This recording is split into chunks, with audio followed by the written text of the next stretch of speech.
Lalu seperti apa proses penyidikan kasus tewasnya santri akibat tindakan kekerasan saat ujian kenaikan tingkat pencaksilat di Pondok Pesantren Miftahul Huda 606 Kabupaten Lampung Selatan, Lampung? Kita langsung tergabung melalui sambungan daring dengan AKP Dedi Ardi Putra selaku Kasat Reskrim Polres Lampung Selatan. Selamat malam Pak Dedi. Assalamualaikum. Waalaikumsalam, selamat malam. Ya, perlu kami tegaskan disclaimer bahwa kami juga mengundang dari pihak keluarga korban, tapi belum bisa bergabung, dan juga dari pihak Dirjen Agama Islam, tapi belum juga bisa tersambung juga malam ini. Tidak apa-apa, Pak Dedi. Pak Dedi, hasil otopsi sementara bagaimana dari kepolisian terhadap korban? Baik, jadi setelah kejadian di hari Sabtu malam, orang tua korban langsung melaporkan, keesokan harinya langsung melaporkan ke SPKT Polres Lampung Selatan, dan di hari itu juga kami langsung melaksanakan olah TKP di TKP serta mendatangi di pihak pondok. Kemudian kami lakukan permohonan untuk autopsinya. Ya. Untuk hasil autopsi sendiri masih kami koordinasikan dengan pihak dokter forensik. Untuk hasilnya saat ini masih kami tunggu. Baik, tadi di berita awal disebutkan oleh pihak kepolisian ada kontak fisik yang dilakukan oleh senior terhadap korban. Itu bisa diceritakan hasil penyidikannya, Pak Dedi? Nah, jadi menurut keterangan para saksi-saksi yang saat itu ada di TKP ini, ada 7 termasuk anak korban ini. Jadi 6 diantaranya termasuk 4 ada senior yang menjadi pelatih. Ini dalam rangka kegiatan latihan persiapan ujian kenaikan sabuk pencaksilat yang merupakan ekstrakurikuler di pondok tersebut.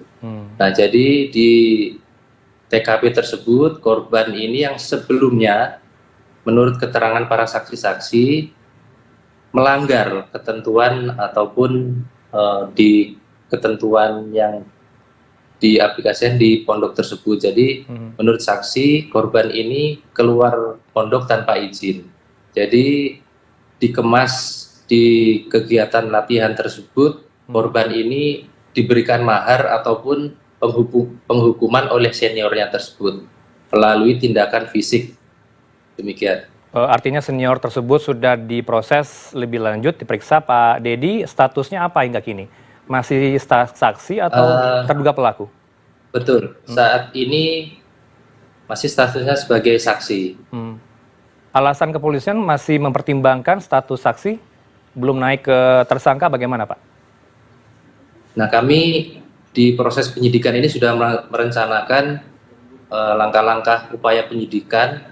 Di antara selain saksi-saksi di TKP, para pihak yang terkait dengan kejadian tersebut masih akan kami lakukan pemeriksaan. Di antaranya pemilik pondok, kemudian saksi dari ahli pencaksilat atau PSHT tersebut, kemudian saksi dari dokter yang melakukan pemeriksaan autopsi. Nantinya juga akan kami lakukan pemeriksaan terkait dengan hasil nanti yang dikeluarkan oleh dokter tersebut. Pasal apa yang disangkakan kepada pelaku nantinya Pak Dedi? Apakah penganiayaan atau perundungan atau seperti apa? Nah, terkait dengan perkara ini, korban ini statusnya masih anak 17 tahun. Kemudian terduga pelaku termasuk saksi-saksi yang ada di TKP tersebut juga statusnya masih anak. Jadi persangkaan pasalnya adalah Undang-Undang Perlindungan Anak terkait larangan kekerasan fisik terhadap anak. Pasal 76C dengan dijuntukan ke pasal 80 ayat 3 yang mengakibatkan anak korban ini meninggal dunia. Baik, atensi apa yang diberikan dari pihak kepolisian terhadap pihak keluarga korban agar kejadian ini tidak terulang kembali Pak di kemudian hari? Untuk keluarga korban sendiri sudah dilakukan klarifikasi, permintaan keterangan di saat melaporkan, dan juga hari ini tadi sudah datang untuk kami lakukan berita acara pemeriksaan, melakukan pemeriksaan, kami sampaikan ke keluarga korban, dalam hal ini ayah dari korban, untuk dari pihak polisian pasti melakukan langkah-langkah percepatan untuk mengusut siapa pelaku di balik kejadian tersebut. Baik, kemudian statement dari pesantren seperti apa Pak ke kepolisian? Apakah ini kerap terjadi di Pondok Pesantren Lampung Selatan atau bagaimana? Ini yang kesekian kalinya atau bagaimana? Nah, dari pihak pemilik pondok sendiri, pengurus pondok, tentunya juga menyayangkan atas kejadian tersebut, karena ini hal pertama yang terjadi di pondok tersebut. Baik, langkah seperti apa nanti di kemudian hari dilakukan oleh pihak pesantren dan juga kepolisian, koordinasi seperti apa Pak, termasuk dengan KPAI? Terkait dengan pesantren, intinya sama-sama mempunyai komitmen untuk membantu Oke. terkait upaya pengungkapan permasalahan ini, agar mereka juga mengikuti apa yang menjadi upaya penegakan hukum dari kepolisian. Mereka mengikuti dengan komitmen tersebut. Baik, artinya saya juga pengen penjelasan lagi Pak lebih lanjut soal dilakukan ujian kenaikan tingkat begitu ya. Tapi sebelum ujian kenaikan tingkat, ada sejumlah senior yang melakukan dugaan penganiayaan terhadap korban. Apakah ini kerap terjadi juga Pak? Setiap kenaikan tingkat ada mahar dari para senior kepada korban atau pemula?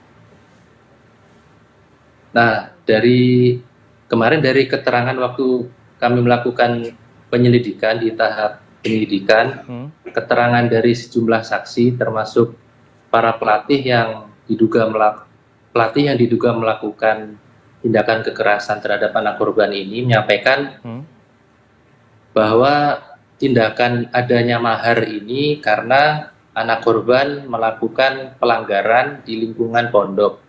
Jadi ini masih kami dalami, istilah mahar ini apakah istilah dari sudah merupakan tradisi atau ketentuan di pondok, ataukah ketentuan dari pencak silat tersebut.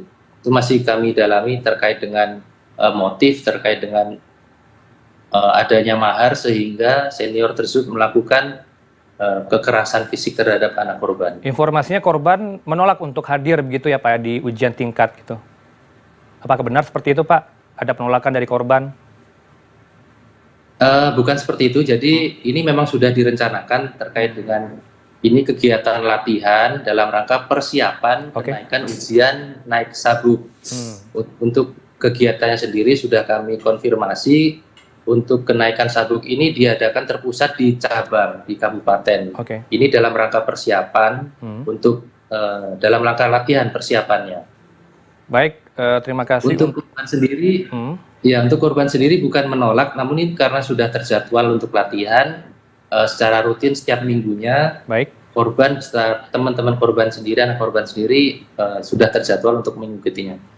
Baik, terima kasih untuk update-nya Pak AKP Dedi Ardi Putra, Kasat Reskrim Polres Lampung Selatan bersama kami malam ini di Newsroom. Selamat malam, Assalamualaikum Pak Dedi.